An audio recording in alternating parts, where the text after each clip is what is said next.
ہمارے گھروں میں اکثر پرانی بھولی بسری چیزیں پڑی ہوتی ہیں، جیسے دادا دادی کی کوئی نشانی، کوئی پرانا زیور یا شاید کوئی کپڑا۔ ہم ان چیزوں کو محبت سے یادگار سمجھ کر سنبھالتے ہیں، لیکن کیا آپ نے کبھی سوچا ہے کہ کچھ چیزیں صرف یادیں نہیں بلکہ اپنے ساتھ کچھ اور بھی لا سکتی ہیں؟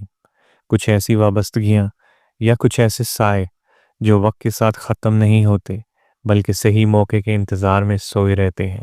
آج میں آپ کو سناؤں گا راولپنڈی کے ایک پرانے محلے میں رہنے والی ایک لڑکی کی کہانی۔ ایک ایسی لڑکی جس نے اپنی پردادی کے خوبصورت کھوسے کو پہننے کی غلطی کی، اور اس غلطی نے اس کی زندگی کو ہمیشہ کے لیے بدل دیا۔ یہ کہانی کسی عام بھوت پریت کی نہیں، یہ کہانی ہے قبرستان میں بسنے والے ایک غول کی، ایک ایسے وجود کی جس کا صرف ایک پاؤں تھا اور اسے اپنا جوڑا مکمل کرنے کے لیے کسی زندہ انسان کی ضرورت تھی۔ اس سے پہلے کہ ہم کہانی کی طرف بڑھیں، اگر آپ بھی ہمارے چینل پر نئے ہیں اور آپ کے پاس بھی کوئی ایسی کہانی ہے جو آپ ہمارے پروگرام میں شامل کرنا چاہتے ہیں تو ہمیں ہمارے دیے گئے ای میل پر آپ بھیج سکتے ہیں۔ ہم اسے پروگرام کا حصہ ضرور بنائیں گے۔ کہانی کا آغاز کرتے ہیں۔ راولپنڈی کے صدر بازار کی تنگ گلیوں سے گزر کر ایک ایسے محلے میں داخل ہوں جہاں وقت آج بھی 20ویں صدی میں ٹھہرا ہوا محسوس ہوتا ہے۔ یہاں پرانے لکڑی کے کام والے اور اونچی چھتوں والے گھر آج بھی اپنی جگہ قائم ہیں۔ انہی میں سے ایک گھر تھا ہینا کا۔ یہ اس کا آبائی گھر تھا، جہاں اس کے دادا اور ان کے دادا نے بھی یہیں آنکھ کھولی تھی۔ اس گھر کی ہر اینٹ، ہر دراڑ اور لکڑی کی ہر کرسی پرانی کہانیوں اور نئی یادوں کی کئی تہیں لیے ہوئے تھی۔ گھر میں ہینا اپنے والدین اور اپنی دادی امینا بی بی کے ساتھ رہتی تھی۔ ہینا ایک یونیورسٹی کی طالبہ تھی، جدید سوچ کی مالک، لیکن اپنے گھر کی روایات اور اپنی دادی کی باتوں میں گھری ہوئی۔ اس کی دادی امینا بی بی ایک خاموش طبع، نورانی چہرے والی خاتون تھیں، جن کی آنکھوں میں گزری دہائیوں کی حکمت اور کچھ انکہے خوف تھے۔ وہ اکثر ہینا کو پرانی چیزوں، خاص کر مرنے والوں کی چیزوں سے دور رہنے کی تلقین کرتی۔ بیٹی، ہر چیز اپنے ساتھ اپنی قسمت، اپنی یادیں اور اپنی وابستگیاں لاتی ہے۔ مرنے والوں کا بوجھ زندوں کو نہیں اٹھانا چاہیے۔ ہینا ان باتوں کو بڑھاپے کا وہم سمجھ کر مسکرا دیتی۔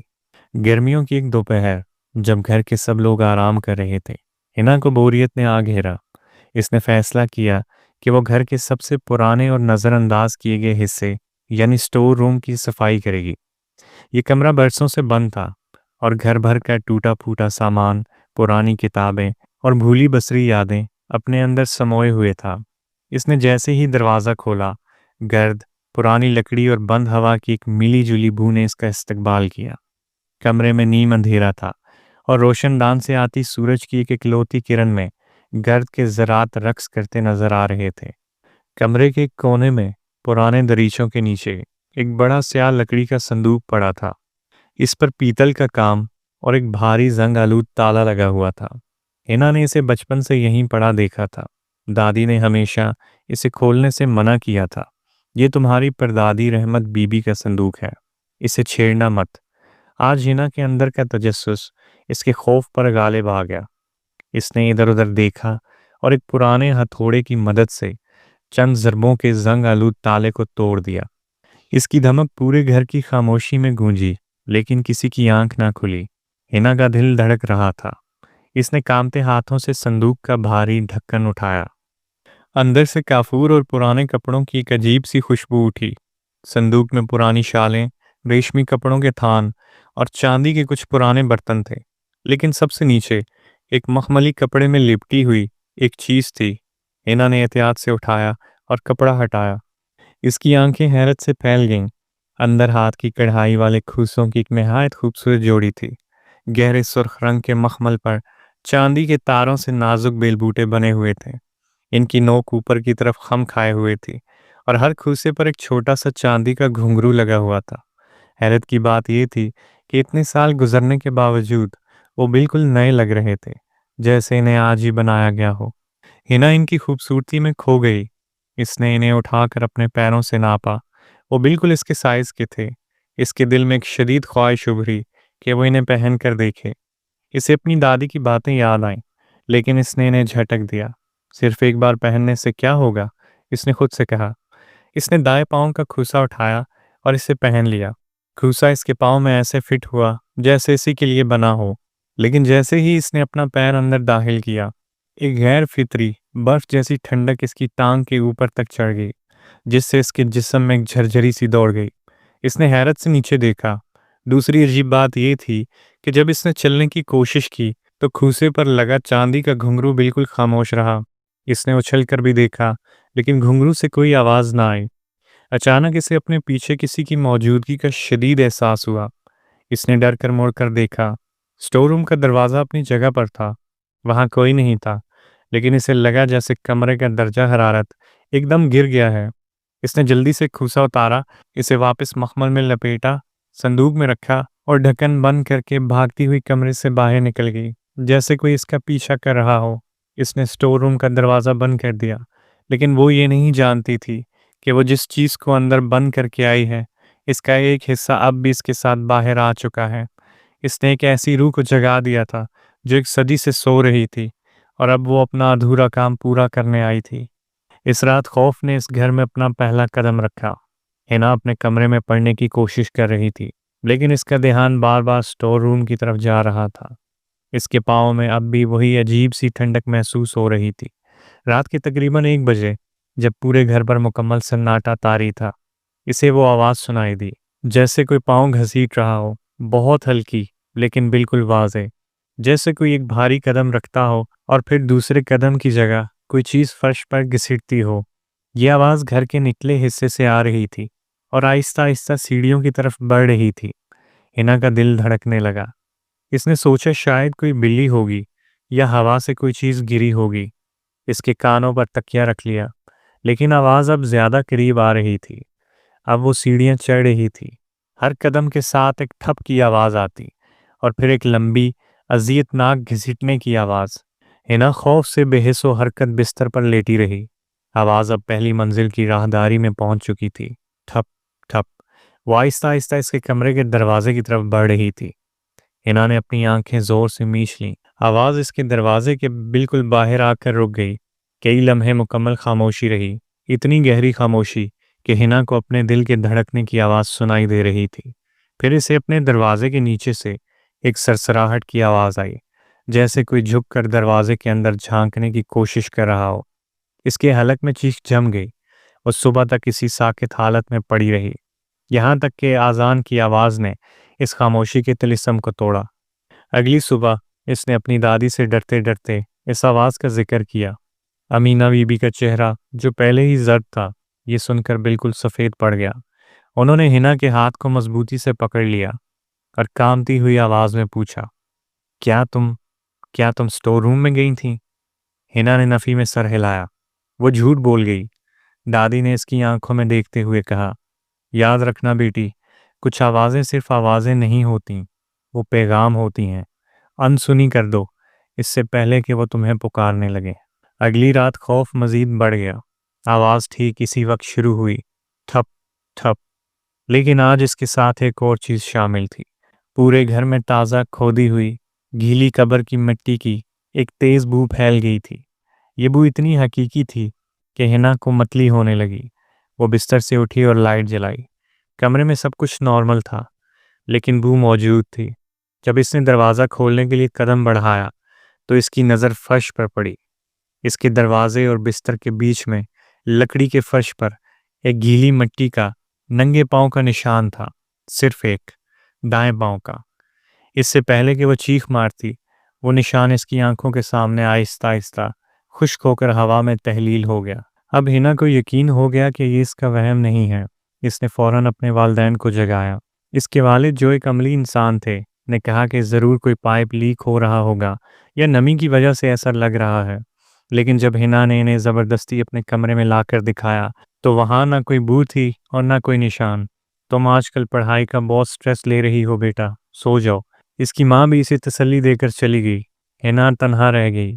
اسے احساس ہو رہا تھا کہ یہ مخلوق صرف اسے ہی نشانہ بنا رہی ہے۔ اسے اپنی وہ غلطی یاد آئی۔ وہ چپکے سے اٹھی اور اسٹور روم کی طرف گئی۔ تالا ٹوٹا ہوا تھا۔ اس نے کانپتے ہاتھوں سے صندوق کھولا۔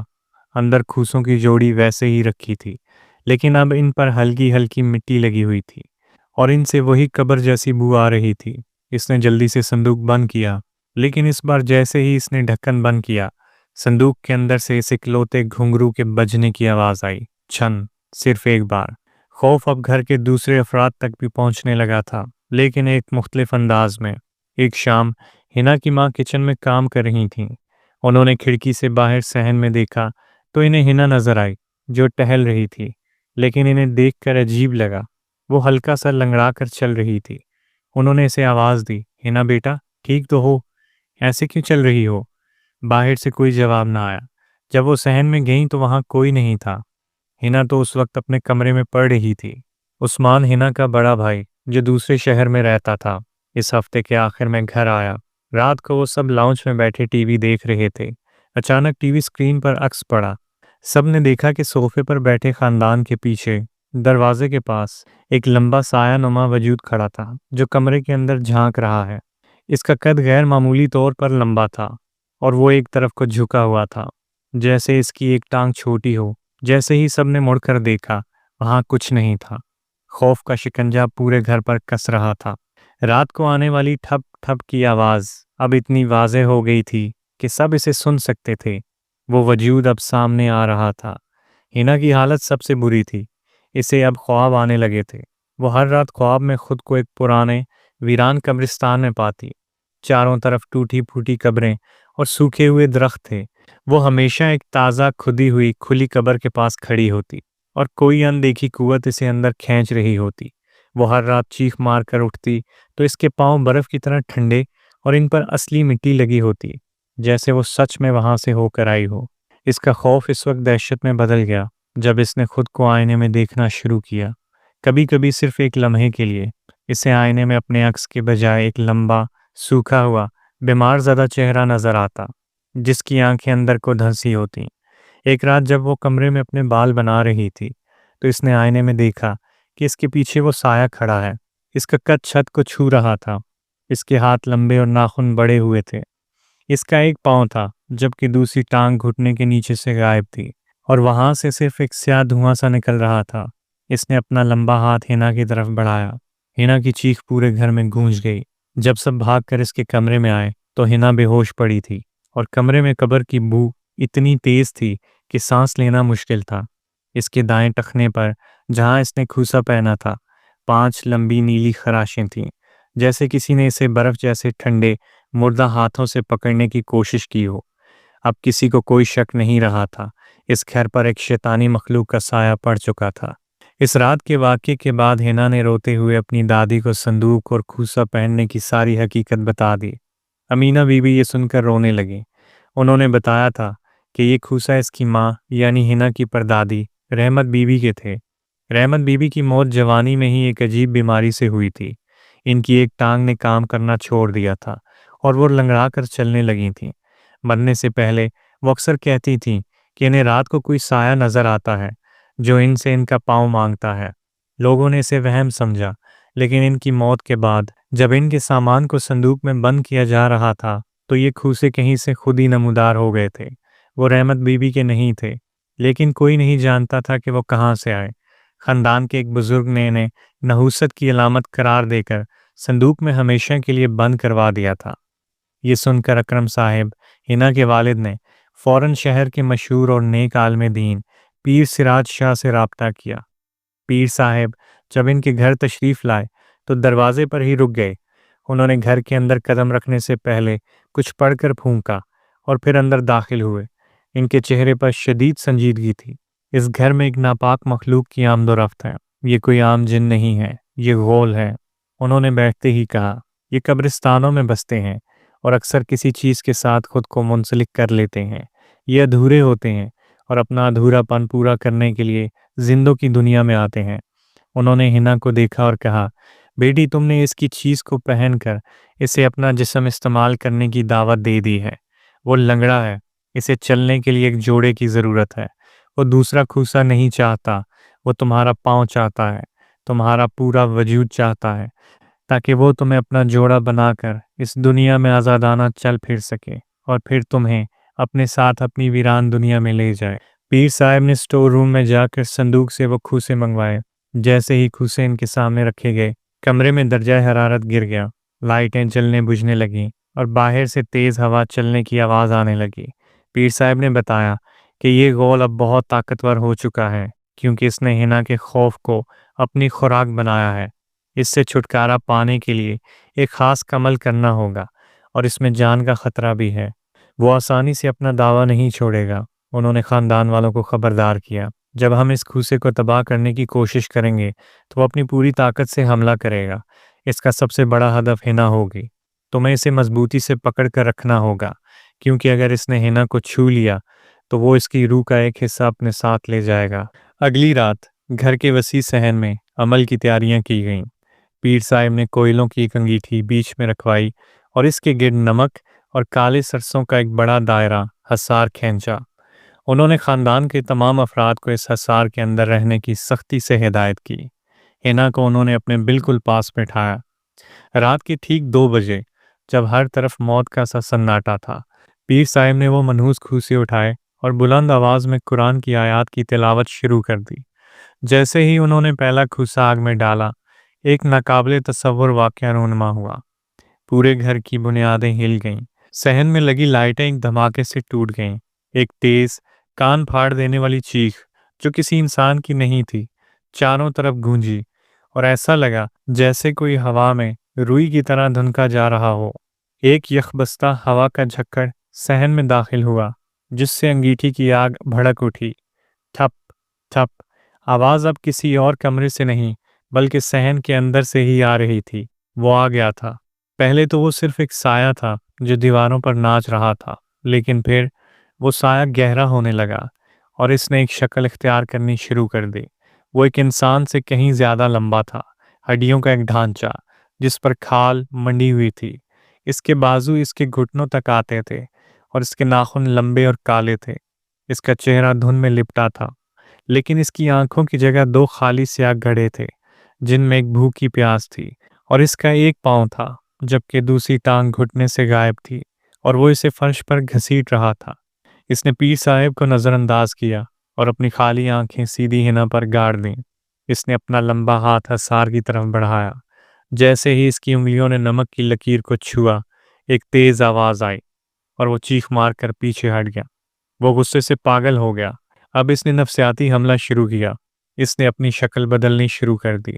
ایک لمحے کو وہ ہنا کی پردادی رحمت بی بی کی شکل میں نظر آیا جو روتے ہوئے کہہ رہی تھیں، مجھے بچا لو ہنا، یہ مجھے لے جائے گا۔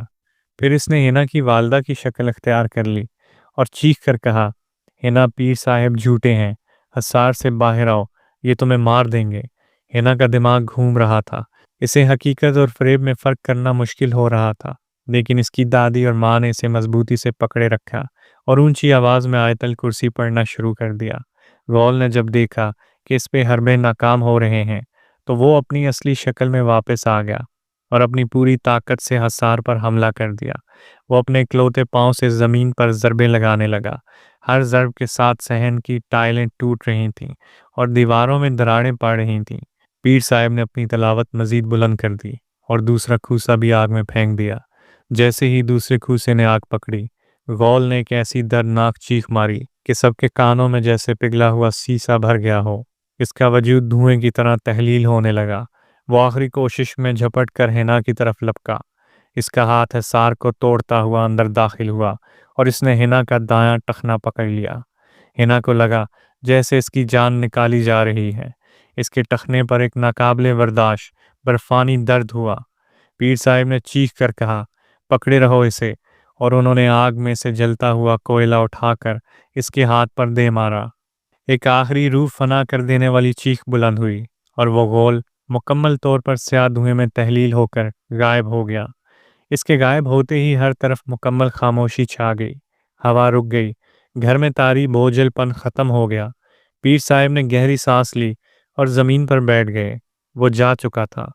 اس رات کے بعد اس گھر میں پھر کبھی وہ آواز نہیں آئی۔ قبر کی مٹی کی بو ختم ہو گئی اور آئینوں میں نظر آنے والے عکس بھی غائب ہو گئے۔ زندگی آہستہ آہستہ معمول پر آنے لگی۔ پیر صاحب نے تاکید کی کہ اس صندوق اور اس میں موجود ہر چیز کو جلا کر اس کی راکھ کو بہتے پانی میں بہا دیا جائے۔ خاندان نے ایسا ہی کیا۔ وہ سب اس صدمے سے باہر نکلنے کی کوشش کر رہے تھے، لیکن کچھ چیزیں ایسی ہوتی ہیں جو کبھی پوری طرح ختم نہیں ہوتی۔